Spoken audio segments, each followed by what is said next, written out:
Pernah dengar tentang HIV dan AIDS? Mari kita pahami bersama. HIV atau Human Immunodeficiency Virus adalah sebuah virus. Sistem kekebalan tubuh kita seperti benteng yang kuat dan HIV adalah musuh yang licik. Virus ini menyusup ke dalam benteng itu dan secara perlahan melumpuhkan para prajurit penjaga, yaitu sel-sel CD4 yang bertugas untuk melawan infeksi. Tanpa adanya perawatan, benteng pertahanan kita menjadi lemah dan rusak. Virus HIV kemudian berkembang menjadi AIDS. AIDS adalah tahap yang paling parah dari infeksi HIV. Saat benteng sudah hampir runtuh, tubuh menjadi sangat rentan terkena berbagai penyakit seperti pneumonia dan kanker langka yang dapat menjadi ancaman serius. Banyak yang bertanya, bagaimana sih sebenarnya HIV menular? Jawabannya hanya melalui cairan tubuh tertentu. Pertama, melalui darah. Risiko terbesarnya adalah saat berbagi jarum suntik yang terkontaminasi. Hal ini dapat melalui transfusi darah. Kedua, melalui air susu ibu atau ASI. Ibu yang hidup dengan HIV berpotensi menularkan virus kepada anaknya selama masa kehamilan, persalinan, atau saat menyusui. Namun, dengan terapi ARV yang diminum secara rutin oleh ibu, risiko penularan dari ibu ke bayi bisa ditekan hingga di bawah 1%. Yang terakhir, dapat melalui cairan kelamin, yaitu cairan sperma dan cairan vagina. Virus dapat berpindah saat berhubungan seksual vaginal maupun anal, tanpa menggunakan kondom. Inilah yang membuat hubungan seks tanpa pengaman menjadi jalur penularan yang paling umum. Di sekitar kita masih banyak banget loh mitos soal HIV yang bikin salah paham. Mitos yang pertama, HIV dapat tertular jika bersalaman, berbagi alat makan, berciuman, atau berpelukan. Namun pada faktanya, aktivitas yang menularkan HIV hanya lewat hubungan seks beresiko, berbagi jarum suntik, transfusi darah atau organ tubuh, serta penularan HIV dari ibu yang positif HIV ke anaknya. Mitos yang kedua, laki-laki dan perempuan memiliki resiko yang sama. Namun pada faktanya, ternyata perempuan justru lebih rentan tertular karena perempuan sebagai pihak reseptif. Mitos yang ketiga, orang dengan HIV nggak bisa hidup lama. Namun pada faktanya, dengan pengobatan ARV yang teratur, penderita HIV dapat hidup dengan sehat dan beraktivitas normal. Mitos yang keempat, HIV dapat menyebar melalui toilet umum atau kolam renang. Namun pada faktanya, virus ini cepat banget mati di luar dari tubuh manusia. Jadi, tempat umum itu aman. Nah, apa aja sih gejalanya? Yang pertama, ada demam tinggi, sakit kepala, dan sakit tenggorokan yang mirip flu, kemudian gejala fisiknya seperti ruam kulit berupa bercak merah atau bintik kecil di berbagai bagian tubuh. Dan yang ketiga, pembengkakan kelenjar getah bening terutama di leher, ketiak, dan selangkangan. Yang keempat, nyeri otot dan sendi serta kelelahan ekstrim. Yang kelima, mual, muntah, atau diare. Yang keenam, sariawan dan hilangnya nafsu makan. Yang ketujuh, keringat malam dan penurunan berat badan. Yang terakhir, pada fase lanjut bisa muncul infeksi oportunistik serius seperti tuberkulosis atau infeksi jamur. HIV bukan penyakit yang langsung menimbulkan gejala berat. Ada perjalanan panjang dari saat virus masuk ke tubuh sampai akhirnya menyebabkan AIDS. Yuk kita pelajari prosesnya.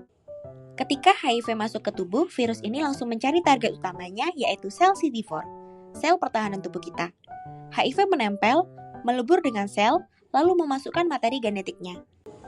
Di dalam sel, HIV mengubah RNA menjadi DNA, lalu menyatukan DNA virus ke DNA manusia. Dari sinilah sel CD4 dipaksa untuk memproduksi virus-virus HIV baru. Virus HIV yang baru keluar dari sel CD4 kemudian menyebar dan menginfeksi sel pertahanan lainnya. Semakin banyak sel CD4 yang rusak, maka semakin menurun kekebalan tubuh seseorang. Dalam 3 bulan pertama, sebagian orang mengalami gejala mirip flu. Ini disebut fase infeksi akut. Setelah itu, tubuh bisa terlihat sehat selama bertahun-tahun. HIV tetap aktif merusak sel CD4, tetapi belum menimbulkan keluhan. Ini adalah fase laten atau tanpa gejala. Ketika jumlah CD4 sangat rendah, tubuh tidak lagi mampu untuk melawan penyakit. Mulai muncul infeksi oportunistik seperti TBC, pneumonia, gangguan saraf, atau kanker tertentu. Tahap inilah yang disebut AIDS. Tanpa adanya pengobatan, kondisi akan memburuk dan dapat menyebabkan kematian akibat infeksi yang tidak bisa dilawan oleh tubuh. Kabar baiknya, perjalanan ini dapat dicegah dengan cara meminum obat ARV secara teratur. Orang dengan HIV bisa tetap hidup sehat, produktif, dan mencegah virus berkembang menjadi AIDS. HIV memang belum bisa disembuhkan, tetapi pencegahan selalu lebih baik dan sangat mungkin untuk dilakukan. Mari kita pelajari bagaimana cara mencegah penularan HIV. Resiko penularan HIV meningkat saat seseorang memiliki banyak pasangan seksual. Setia pada satu pasangan yang sama-sama sehat adalah salah satu cara terbaik untuk mencegah penularan. Penggunaan kondom yang benar dan konsisten saat berhubungan seksual dapat menurunkan resiko penularan HIV secara signifikan. HIV bisa menular melalui darah. Karena itu, berbagi jarum suntik, termasuk untuk narkoba suntik atau tato, sangatlah beresiko. HIV adalah masalah kesehatan global yang masih menjadi tantangan besar hingga hari ini. Salah satu negara dengan prevalensi HIV tertinggi di dunia adalah Eswatini, sebuah negara kecil di Afrika bagian selatan.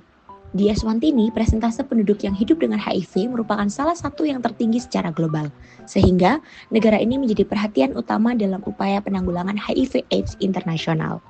Pemerintah dan berbagai organisasi dunia pun terus melakukan program pencegahan, pengobatan, dan edukasi masyarakat untuk mengendalikan penyebaran virus ini.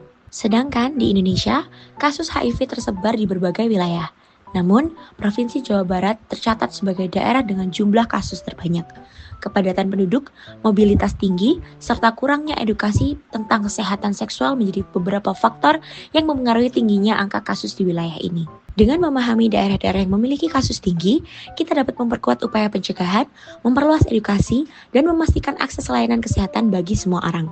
Mari bersama-sama membangun kesadaran dan menghentikan stigma karena edukasi adalah kunci untuk melindungi diri dan sesama. Nah, bagaimana sih menghilangkan stigma terhadap orang dengan HIV/AIDS? Yang pertama, dengan kasih dukungan dari keluarga dan orang terdekat. Hal ini akan membuat mereka jauh lebih kuat secara emosional. Kemudian, terus pastikan edukasi tentang HIV itu benar dan akurat. Perkuat juga dukungan dari komunitas, di mana komunitas menjadi ruang aman, pendampingan, dan saling support. Dan jangan lupa, dorong advokasi biar kebijakan anti-diskriminasi makin ditegakkan. Plus, pastikan ODA mendapatkan layanan kesehatan yang ramah dan bebas stigma. Untuk menjalani hari-hari dengan HIV/AIDS dan tetap sehat, dukungan dari orang terdekat sangat penting. Selain itu, ada beberapa langkah praktis yang bisa dilakukan. Pertama, jaga berat badan tetap ideal. Kedua, hindari rokok dan alkohol. Ketiga, rutin berolahraga.